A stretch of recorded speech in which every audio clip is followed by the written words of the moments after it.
The cool, dry air of my Santa Fe apartment always offered a profound sense of peace. It carried the faint, earthy scent of ancient pinyon wood and the sharp, invigorating aroma of roasted green chile, a comforting blend that spoke of quiet solitude and grounded existence. My mornings for the past 2 decades had unfailingly begun at 5 a.m. Not out of necessity for a demanding schedule, but from a cherished habit, a deep appreciation for the still, pre-dawn quiet, the gentle, almost imperceptible stirrings of the high desert waking to a new day. At 63, I, Elise, had long since extricated myself from the relentless, often brutal, churn of Silicon Valley, the arena where I had, against all odds, forged an improbable fortune. My journey there had been anything but conventional. I started not in glittering boardrooms, but in a dusty garage in Palo Alto in the late 80s, fueled by ramen noodles and an insatiable curiosity about how data could be not just processed, but understood. I was a quiet anomaly in a world dominated by brash young men, a woman with a keen intellect and an uncanny ability to spot patterns where others saw only noise. I built companies from scratch, specializing in nascent artificial intelligence algorithms and advanced data analytics platforms. Each venture was a relentless sprint, consuming my waking hours, often my dreams. I'd sell them off, quietly, strategically, always staying just below the radar, reinvesting my profits into new, even more ambitious and often clandestine projects. My final, most lucrative exit, the sale of my most valuable patent portfolio in predictive analytics to a tech behemoth, had funneled a staggering $850 million into a meticulously structured, impenetrable trust managed by a discreet Swiss banking firm. This immense wealth, a testament to decades of relentless effort, astute foresight, and countless sacrifices, was known only to my late husband, Richard, my steadfast partner in life and innovation, who had passed away 5 years prior, and my small, elite team of lawyers and financial advisors. My children, Scarlett and Mark, knew nothing of it. Not a single digit, not a single asset. They believed I lived a comfortable, perhaps even quaint, retirement, supported by a modest pension and a handful of prudent, yet limited investments. This carefully guarded secret was more than just a financial shield. It was my sanctuary, my quiet act of rebellion against a world that often valued women only for their roles as mothers or wives, never for the empires they might secretly build. It allowed me to observe, to reflect, to live simply and anonymously, away from the grasping hands and expectations that come with immense wealth. And as the story of my life would soon prove, this very secret would become my most potent weapon. The truth about my relationship with my children wasn't a single cataclysmic explosion of betrayal. It was far more insidious, a slow, agonizing bleed, 1,000 small cuts inflicted over 2 decades. It was the phone calls that perpetually went unreturned, the holidays that were always spent elsewhere, the perfunctory text messages filled with vague promises of future visits that never materialized.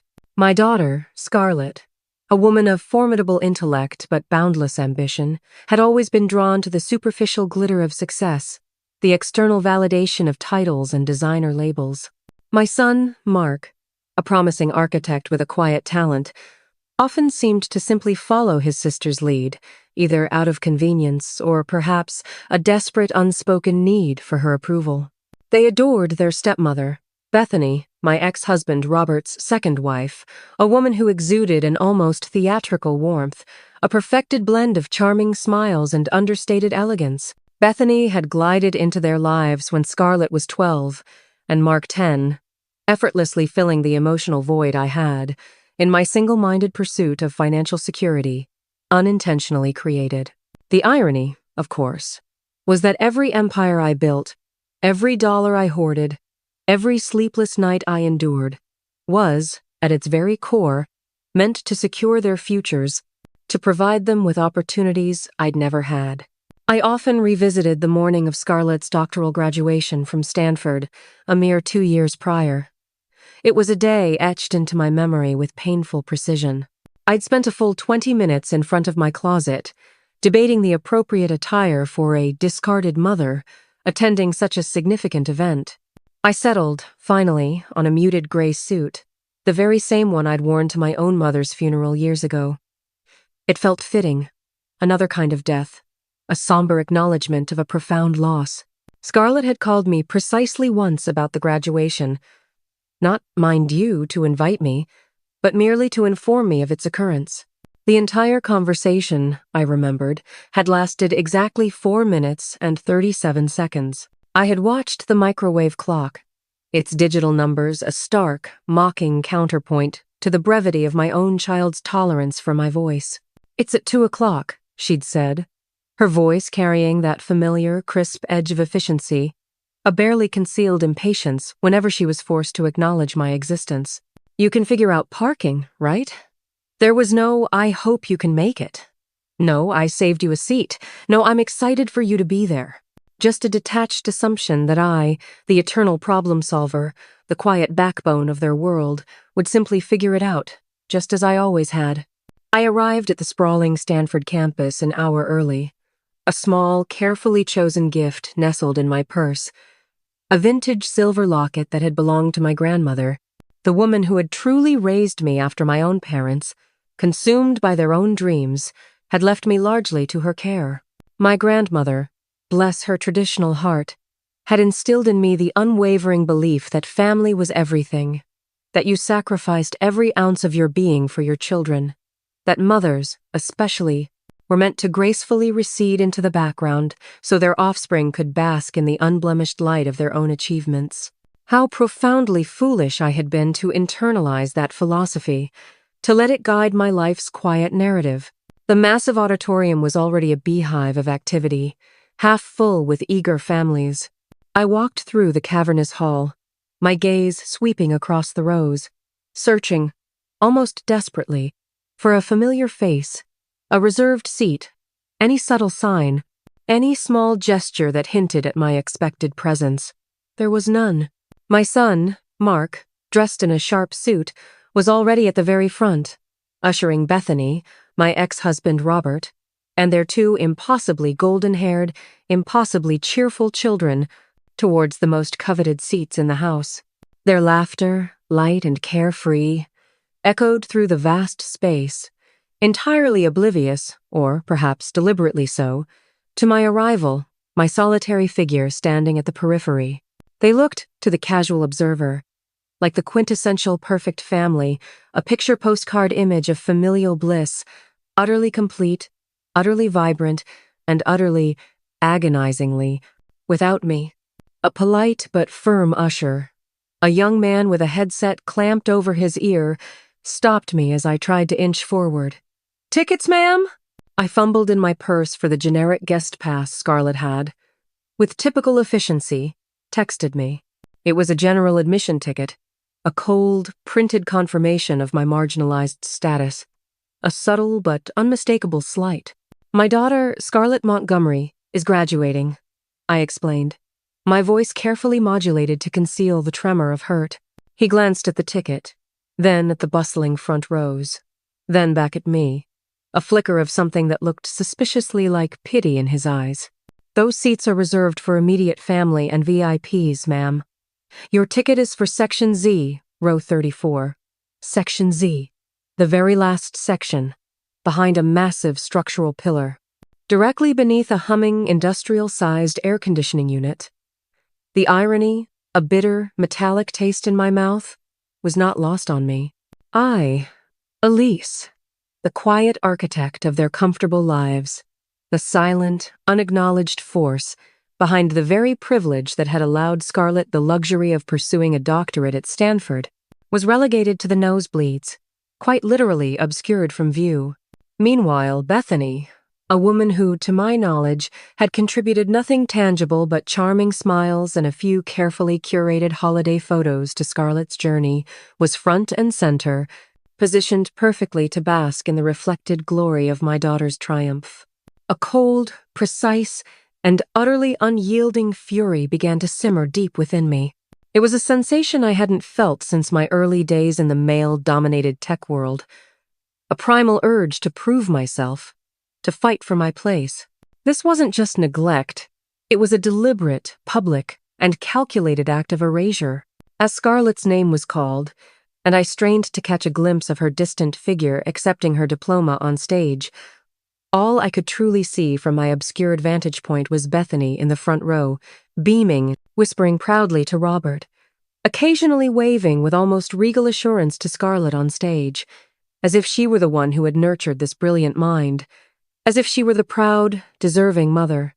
The sight, a tableau of carefully constructed deceit, ignited a spark within me, a smoldering fire that had been dormant for far too long. My grandmother's well-intentioned but ultimately destructive words about sacrificing everything, about mothers fading into the background, suddenly felt less like timeless wisdom and more like a generational curse, an ideology that had enabled this very betrayal, this profound injustice.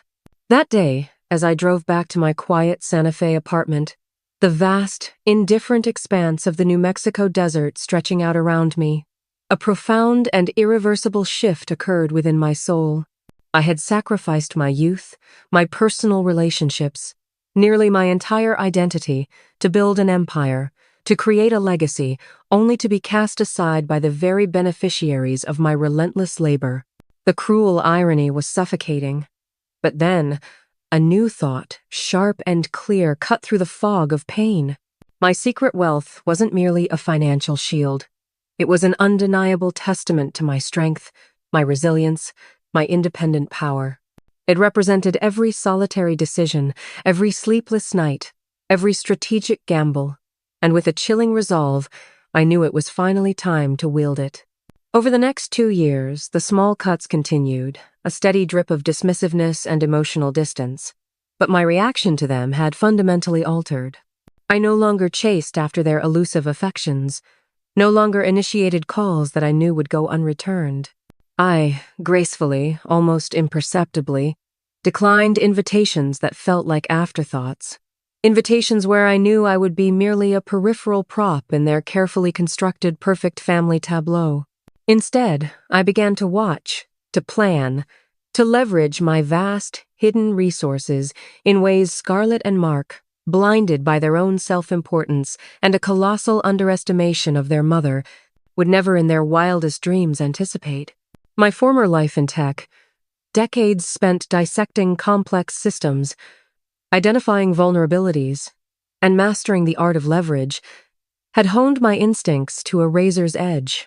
And my children, despite their formidable intellects, were operating within a system they believed they thoroughly understood, utterly unaware that I, the discarded mother, held the master key, the override codes to their seemingly unassailable lives. My focus narrowed with ruthless precision. Scarlett, with her newly minted doctorate in corporate law, was rapidly ascending the ranks at a prestigious New York City firm, Madison and Grant. She was, undeniably, brilliant, but her ambition was a cold, relentless force, bordering on ruthless. She specialized in high-stakes mergers and acquisitions, complex financial maneuvers where every nuanced detail, every piece of financial leverage, mattered with existential urgency. Mark, meanwhile, was making a significant name for himself in the world of sustainable architecture, his boutique firm, Viridian Designs, gaining considerable traction for its innovative, eco-friendly projects and its rising profile among environmentally conscious developers. They were, in their own ways, building their nascent empires, much like I had, but on a foundation of unacknowledged privilege and a deep-seated, almost congenital, contempt for the very person who had made their climb possible. I called my oldest and most trusted friend, Eleanor Vance, a formidable woman who, like me, had painstakingly carved her own path in a world largely designed for men. Eleanor, a renowned financial consultant and forensic investigator, was one of the very few people who knew about my hidden fortune since its inception, having discreetly advised Richard on its labyrinthine setup. She was one of the rare individuals who saw beyond Elise, the quiet Santa Fe widow, to Elise, the strategic mastermind, the silent force of nature. "They're circling, Elle," Eleanor said, her voice sharp and to the point during one of our weekly encrypted video calls. Scarlett's firm, Madison and Grant, just landed the deal of a lifetime. They're handling the merger of Argent Holdings and Horizon Tech. It's the biggest deal in the city this year, potentially setting new precedents for M&A. And Mark's firm, Viridian, just scored the architectural contract for the entire Argent Holdings campus redesign, a multi-million-dollar project that will put them on the national map. They're at the absolute apex of their game, Elise. And they genuinely believe they got there all on their own, I mused, a faint, almost imperceptible smile playing on my lips. Exactly, Eleanor confirmed, her voice laced with grim understanding. They've forgotten the foundation, Elise. They've forgotten who cleared the path, who quietly ensured the ground beneath their feet was firm. Then it's time for a rather emphatic reminder, I said, my voice hardening, taking on a steely edge that reminded me of my earliest days in cutthroat boardrooms. Eleanor, I need you to discreetly and meticulously begin acquiring a significant, but not immediately alarming, stake in both Argent Holdings and Horizon Tech. Not enough to trigger public alerts, but enough to give me a definitive voice, an undeniable controlling hand. And I need a full, discreet financial and professional background check on every single key player within Scarlett's firm, Madison and Grant, and every individual associated with Mark's Viridian Designs. Every detail, every potential vulnerability, every hidden skeleton in every closet. I want to know their strengths, their weaknesses, their ambitions, and their fears. Nothing, Eleanor, is too small to investigate. Eleanor, a woman of impeccable discretion and ruthless efficiency, didn't ask a single question. She simply said, her voice a quiet affirmation, "Consider it done, Elise. It's time they learned the true cost of ingratitude." Over the next few months, I orchestrated my moves with the breathtaking precision of a chess grandmaster. From the quiet sanctuary of my Santa Fe home, I transformed into a silent, omnipresent force in the dizzying, high-stakes world of New York finance. I became a shadow investor, a ghost in the machine, pulling strings from thousands of miles away. I wasn't merely buying shares. I was systematically acquiring leverage, strategically accumulating power. My deep network, cultivated over decades of discreet dealings and whispered favors, provided me with direct access to the highest echelons of corporate intelligence, the kind of information that only immense wealth and decades of strategic networking could buy. I knew everything. The intricate internal politics of Madison and Grant, the simmering rivalries within Viridian Designs, the subtle power plays among their partners, the hidden weaknesses in their financial structures, the whispered anxieties that kept their top executives awake at night. I knew about the illicit affairs, the offshore accounts, the petty jealousies, the ambitious backstabbing. I had an almost omniscient view of their carefully constructed professional lives, and I waited for the opportune moment to dismantle them. Scarlett's call came, a rare occurrence that genuinely caught me off guard, her voice brimming with unadulterated excitement. "Mom, you won't believe this. I'm being honored at the Women of Wall Street Gala next month. It's absolutely massive. I'm receiving the Rising Star in Corporate Law Award. It's basically the fastest, most direct track to becoming a full partner at Madison and Grant." "That's wonderful, dear," I said, my voice warm and outwardly sincere, betraying absolutely none of the cold, intricate calculations churning beneath the surface. "I'm so incredibly proud of you. Will you be sending an invitation for the event?" A beat of hesitation, a subtle, almost imperceptible shift in her tone. "Oh, well, it's a very exclusive event, Mom. Limited seating, you know. High-profile clients, senior partners, that sort of thing. But I'll see if I can get you a ticket. Maybe something in the mezzanine." The mezzanine. Not even Section Z this time. A slight step up, perhaps, but still a clear, polite dismissal. A relegated position, far from the spotlight. And I knew with chilling certainty that Bethany, draped in the latest designer silk, her smile radiating practice perfection, would be seated at the coveted front table, basking in the reflected glow of Scarlett's meticulously cultivated achievement. "Don't trouble yourself, dear," I said, my voice still as sweet as honey, imbued with an underlying steel that only I could detect. "I'm sure I can figure something out." The Women of Wall Street Gala was held in the opulent, cavernous grand ballroom of the Omni Tower, a gleaming steel and glass monument to corporate power, rising majestically in the heart of Manhattan. The guest list was a literal who's who of finance, law, and media, a carefully curated collection of the city's elite. Security was exceptionally tight, an invisible velvet rope separating the powerful from the merely aspirational. I arrived precisely at 6:58 p.m., 2 minutes before the doors officially opened, preferring punctuality and precision over dramatic flair. I stepped out of a nondescript black SUV, eschewing the ostentation of a limousine. My attire was a masterpiece of understated power, a bespoke charcoal gray suit, tailored to perfection, undeniably luxurious yet subtly commanding. My hair, silver and elegant, was pulled back in a neat, severe chignon.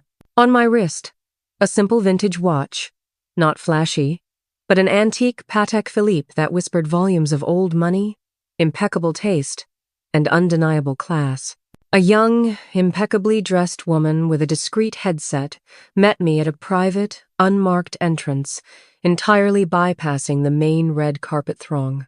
She held a tablet in her hand, her eyes scanning its illuminated screen. "Mrs. Montgomery, welcome. Miss Price is expecting you.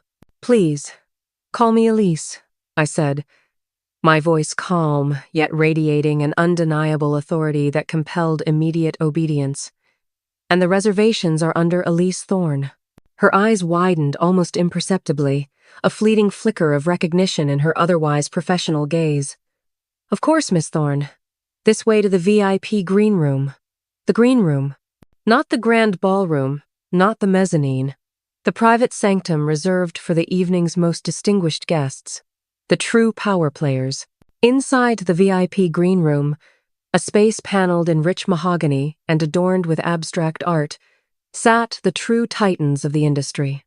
Harrison Vance, the formidable CEO of Madison and Grant, Arthur Sterling, the chairman of Argent Holdings, and Liam Blackwood, the head of Horizon Tech, the very orchestrators of the multi-billion-dollar merger that Scarlett was so proudly leading. They looked up, a collective expression of surprise on their faces as I entered, my presence unexpected, a sudden, quiet disruption in their exclusive space. "Good evening, gentlemen," I said, a faint, almost enigmatic smile playing on my lips. My voice was calm, utterly devoid of any overt emotion. "I trust you're having a productive evening." Harrison Vance, the stern-faced CEO of Madison and Grant, a man whose presence usually commanded instant deference, rose cautiously, a flicker of apprehension in his eyes. "Miss Thorne? We weren't expecting you. Is there a matter concerning the merger that requires your immediate attention?" "Oh, nothing urgent," I said, settling gracefully into a plush leather armchair, crossing one leg elegantly over the other. The casualness of my posture belied the steel in my voice. "Just a small matter of ownership, you understand. As the principal shareholder of both Argent Holdings and Horizon Tech, I simply thought it prudent to be here tonight. This merger, you see, is particularly close to my heart, more so than you might imagine." Silence. Stunned. Absolute silence descended upon the room, thick and heavy. Their faces, usually so composed, so impervious to surprise, crumbled into masks of undisguised disbelief. They knew the name Thorneth, elusive, enigmatic investor who had been quietly, almost invisibly, accumulating massive, controlling stakes in their companies. A silent, powerful partner they'd never been able to identify, whose true identity had remained shrouded in mystery. They just hadn't connected the dots between the powerful, hidden financial force known as Thorne Industries and the seemingly unassuming woman who now sat casually amongst them. They certainly hadn't connected Elise Thorne to Elise Montgomery, the discarded mother of their firm's rising star. But Scarlett Montgomery. Harrison Vance stammered, his words stumbling, his eyes darting frantically between me and the closed door. "She's leading the M&A team. Your direct involvement is quite unexpected, to say the least." "Scarlett is indeed a talented attorney," I conceded, my tone dry, almost clinical. "But her talents, like all talents, flourish best when nurtured in a fertile environment. An environment, I might add, that I, as the primary beneficiary and silent benefactor of her future, have meticulously cultivated for decades. A landscape, if you will, that I own. Just then, the double doors swung open, and Scarlett herself walked in, radiant in a shimmering emerald-green designer gown, her face flushed with pride and triumph, her Rising Star Award clutched tightly in her hand, its polished surface reflecting the opulent chandeliers above.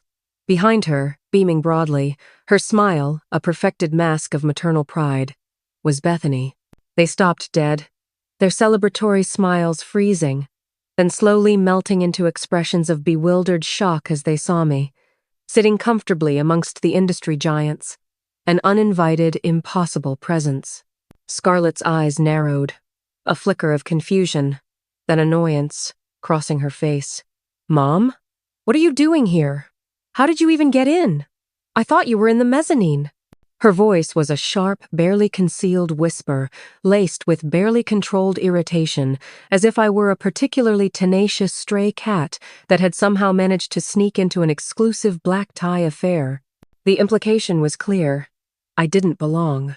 "Scarlett, darling," I said, my voice sweet as honey, yet cutting through the air with the precision of a scalpel. "I told you not to trouble yourself. I always figure things out. And as for how I got in, well, when you own the building, access is rarely an issue. Wouldn't you agree?" The words hung in the opulent air, a devastating silence. Scarlett's jaw dropped, her perfectly made-up face draining of all color. Bethany's face, usually so meticulously composed, went ashen, every ounce of her practiced charm evaporating in an instant. The industry titans in the room shifted uncomfortably in their seats, their eyes wide with revelation, suddenly understanding the quiet earthquake that had just rumbled through the room, its epicenter seated calmly before them. "Own the... what?" Scarlett stammered, her voice barely a whisper, a strangled sound of disbelief. Her eyes darted frantically to the powerful men around me, desperate for a denial, a contradiction, anything that could make sense of the incomprehensible. "The Omni Tower," I clarified, with a delicate, almost dismissive wave of my hand, as if discussing the most mundane of matters, the weather or the price of coffee. "It's one of my smaller, more sentimental investments. I've been gradually acquiring properties in the city for decades. And as for the merger you've been working so tirelessly on, darling, let's just say I have a rather vested interest in its success. A particularly significant one, in fact. As the largest controlling shareholder in both Argent Holdings and Horizon Tech, I've decided to take a more active, hands-on role in the proceedings. Effective immediately." Scarlett's face drained of all remaining color, her eyes wide with a horrific, soul-crushing realization. The truth, raw and brutal, crashed down on her, her entire glittering career, her meteoric rise, her meticulously cultivated image of independent genius. All of it was built on a foundation laid by the mother she had so casually discarded, so utterly disrespected. Her Rising Star Award, clutched in her trembling hand, suddenly seemed like a hollow mockery, a meaningless trinket. "This is impossible!" Bethany shrieked, her voice a raw, unhinged sound, no longer able to maintain her charming facade. Her carefully constructed world was crumbling. "You live in that dusty little house in Santa Fe. You said you had a pension. You're a fraud, a liar." Her voice rose to a hysterical crescendo. "On the contrary, Bethany," I said, my voice icily calm, cutting through her hysteria, my gaze unwavering, pinning her in place. "I am the real thing. Always have been. My modest life was a choice, a carefully constructed test. A test, I regret to say, that some of you, particularly you and Scarlett, failed spectacularly and demonstrably." I turned my attention back to Harrison Vance, the CEO of Madison and Grant, his face a canvas of profound shock. "Harrison, I believe we need to discuss a slight reshuffle in the M&A team, and perhaps a comprehensive reevaluation of certain ethical considerations and internal biases within your firm's leadership and corporate culture." My lawyers, led by Eleanor Vance, will be in touch first thing tomorrow morning. Prepare for a full audit. Scarlett, unable to bear the weight of her humiliation and the public dismantling of her carefully crafted identity, crumpled, the Rising Star Award slipping from her nerveless grasp and clattering to the polished marble floor with a pathetic, echoing sound. All her carefully constructed composure vanished, replaced by a raw, exposed despair that was painful to witness, even for me. Bethany, seeing that the game was truly and irrevocably up, turned and fled, her designer heels clicking frantically down the hallway, desperate to escape the devastating truth. The room, moments ago filled with a gentle hum of polite conversation, erupted in a cacophony of whispers as the news, an electric current, filtered through the elite gathering. The powerful men, whose multi-billion-dollar deals and corporate futures now depended entirely on my decisions, suddenly surrounded me, their previous expressions of mild disdain or polite indifference replaced by a palpable, almost desperate deference. The discarded mother had just, in a matter of minutes, become the most powerful, most sought-after woman in the room. The next few weeks were a dizzying whirlwind of activity, a meticulously orchestrated symphony of legal maneuvers and strategic financial adjustments. My lawyers, led by Eleanor Vance, executed my instructions with ruthless efficiency. The Madison and Grant merger proceeded, but under my direct and unyielding oversight, with Scarlett's role significantly curtailed, her path to partnership at the firm suddenly fraught with new, insurmountable obstacles. Her once stellar reputation as a rising star was now irrevocably tarnished, overshadowed by whispers of nepotism, questionable ethics, and a profound lack of self-awareness.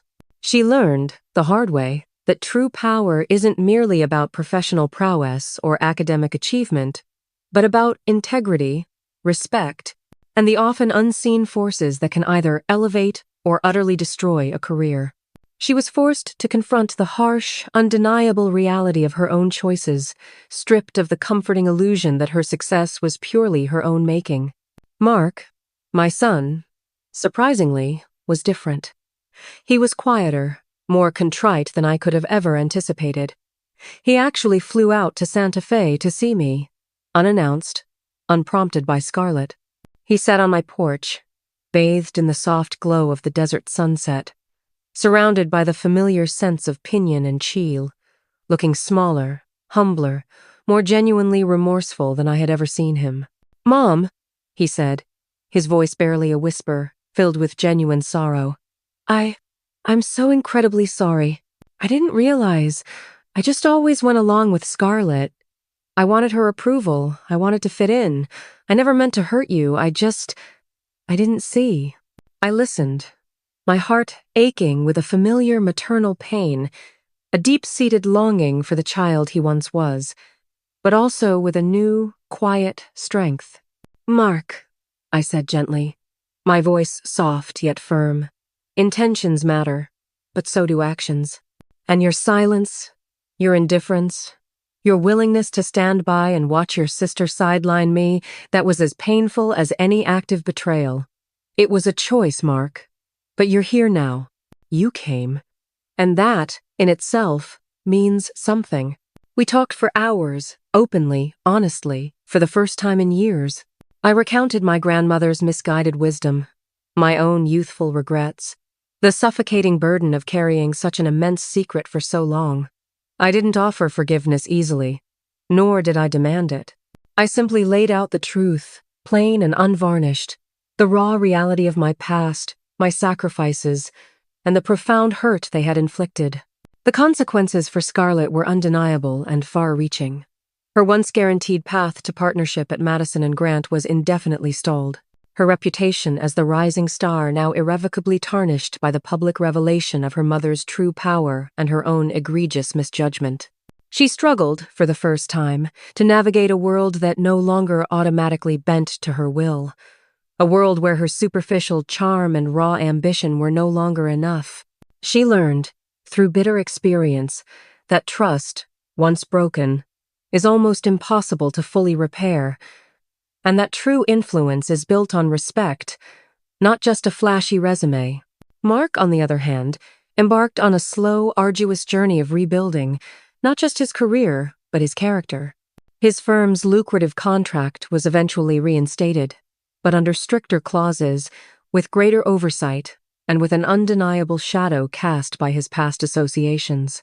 He started visiting me regularly, not out of obligation, but out of a genuine desire for connection, for understanding.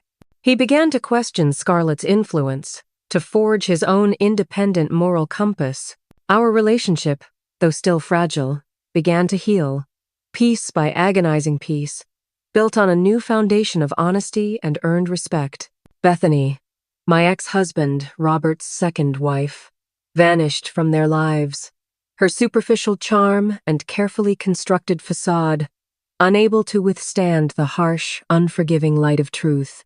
Without Robert's continued financial backing, which had been largely tied to my previously hidden investments, her luxurious lifestyle crumbled, and she quietly faded into obscurity, a cautionary tale of opportunism. I, Elise, continued to live in Santa Fe, amidst the quiet beauty of the desert, the scent of piñon a constant reminder of my chosen sanctuary. But my life was no longer small, no longer defined by quiet anonymity. I used my immense fortune to establish the Elise Thorne Foundation, a powerful nonprofit organization dedicated to empowering women in tech and business, providing crucial mentorship, essential seed funding, and, perhaps most importantly, robust legal protection for older women who had been financially exploited or emotionally discarded by their own families. I spoke at conferences, not as a victim, but as a survivor, a strategist, a woman who had, through sheer will and hidden power, reclaimed her narrative. My story, once a silent, burdensome secret, became a beacon of hope and strength for countless others, a testament to resilience and the enduring power of self-worth. The greatest lesson I learned was not, as many might assume, about the sheer, undeniable power of money, though it had proven to be an indispensable force in my ultimate vindication. It was, rather, about authenticity, about the crucial importance of firm boundaries, and the profound courage it takes to be seen for who you truly are, your flaws, your strengths, your undeniable accomplishments, and all. It was about recognizing that while we cannot choose our biological family, we absolutely can choose how we engage with them and what uncompromising standards we require for healthy, respectful relationships. True wealth, I had discovered, wasn't merely measured in dollars or properties or the ostentatious landing of private jets. It was found in relationships built on mutual respect and genuine care, in the unwavering integrity with which you lived your life, and the profound, positive impact you chose to create for others. By those measures, I had indeed become wealthy beyond measure, not when my companies hit multi-billion-dollar valuations, but when I finally stood in my full truth, illuminated by my own light, and demanded that others meet me there, or not at all. My story isn't a whimsical fairy tale with a perfectly happy, saccharine ending. It's messy, complicated, with enduring loose threads and unresolved hurt, but it's real. And for the first time in my life, after decades of hiding and sacrifice, that feels like more than enough. It's not about vengeance, not truly, but about a fierce, unwavering commitment to justice. It's about drawing an indelible line in the sand and saying, with an unshakable conviction, no more. It's about rediscovering your own intrinsic worth when others have tried, so brutally, to diminish and erase it. It's about building something so profoundly strong, so unshakably resilient, that it protects everyone else from suffering the same devastating fate. If you are watching this, or reading this, because you are currently navigating a similar painful situation, I want you to know, with absolute certainty, that you have choices. You can choose to continue accepting the paltry crumbs of affection and respect, allowing yourself to be slowly drained. You can choose to walk away entirely, to sever the toxic ties that bind. Or, and this is perhaps the most courageous choice, you can choose to demand better, to rise to your full stature while simultaneously remaining open to the rare, beautiful possibility that people, even the most seemingly intractable, can genuinely change. The ultimate choice, my dear friend, is unequivocally yours. But whatever path you choose it for yourself, for your peace, for your soul, not because it's what other people want or expect from you. Choose it because it is precisely what you need to be whole, to be fully, authentically you. Remember, always, that your worth is not determined by your bank account balance, nor by what you can tirelessly provide to others. Your worth is inherent, an unassailable truth of your very being. And you, just like me, deserve unequivocally to be heard, to be seen, and to be profoundly respected.